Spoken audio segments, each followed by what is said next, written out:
raw, I'm not saying length of time playing, results, just raw talent. Look, give me a few more years. Give me a few more years, and I'll let you know the answer to that. But right now, yeah, he's on the very, very short list of all time. Absolutely already on that list. That said, if there is anyone that can beat this guy in another Elm game, it is his close friend Rewind. Yeah, they play a lot, for sure. These guys play constantly. Yeah. They were the grand finals of the Injustice 2 Pro Series grand finals. Now, Rewind playing Raiden is actually no surprise. That's who he played in MKX, and he wasn't as well known. He really blew up in Injustice 2, but MKX has had a resurgence. He's been bodying people with Displacer Raiden.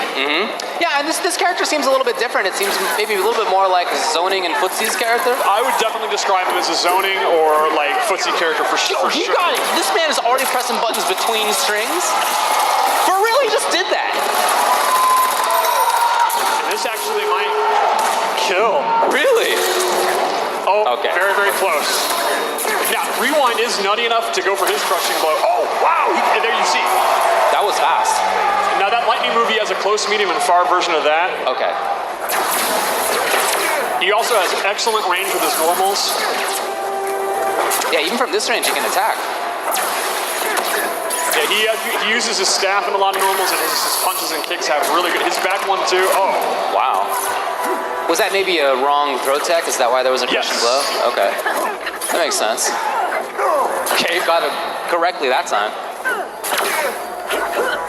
Now, Sonya is a good pick for SONICFOX. She, unlike a lot of characters, she doesn't use a weapon, so her range is some of the shortest in this version of the game, but she makes up for it with really, really good mix-ups. She has like a very long move list, and she has a lot of overhead and low mix-ups. They're all unsafe, but she makes you guess constantly. Like, her back 1-2 there, the second hits an overhead, and then she has a low to complement it, so she's very much a high-risk, high-reward mix-up character, and Sonic's so good at predicting how you're going to block and mixing you up. It's a great character for him. That definitely makes sense to me.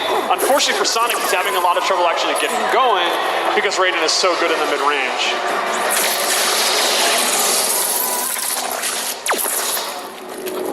Raiden is also a character where the custom character variation really sets him apart. He has his classic moves you'd expect, the teleport, the Superman, but he has a lot of, like Geras, very wacky moves. He actually has a stance where he starts hovering in the air. We showed it to you, and he has like 4 different moves out of it. Yeah.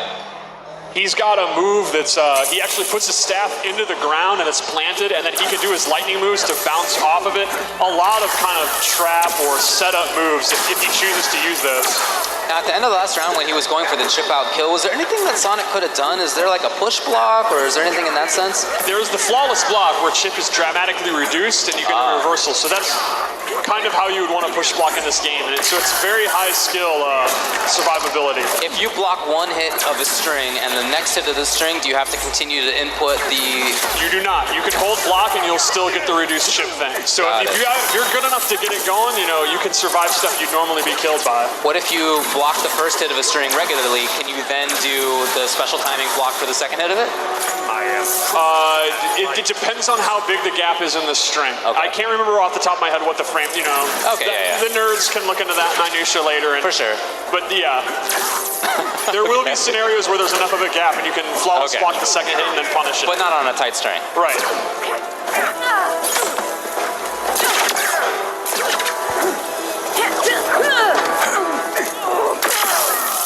It's a pretty slow chase down for SONICFOX, as you can see. I mean, those buttons out of Raiden are big. Right. Yeah, very fast forward movement. Now, SONICFOX has figured out, though, her onion rings are actually really, really, really good in this game. They recover really, it's kind of like Baraka, where they're surprisingly, you normally wouldn't think of her onion rings as being super, super strong, but they are great in this. Okay. And we saw briefly, I don't know if we've seen it actually connect, but Raiden has a huge anti-air, gigantic forward range on that. Oh, that shot's so good.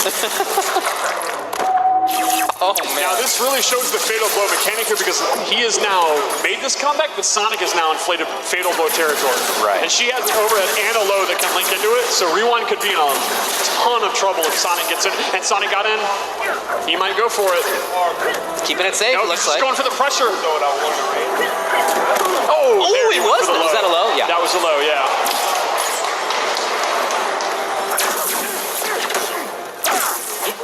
Yeah, Sonic's doing a really good job just kind of getting the mid-range then blocking. Oh, big jump in.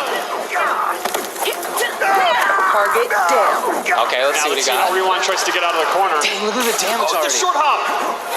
It's so impressive that these guys, these guys are Evo champions. They are already using a mechanic like that. Did you make combat out of the rings?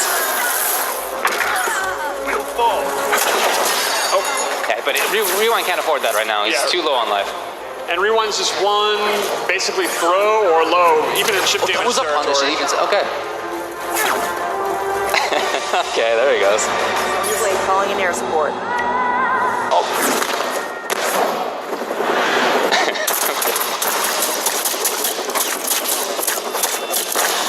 My favorite detail here is the intestine attached to the blade.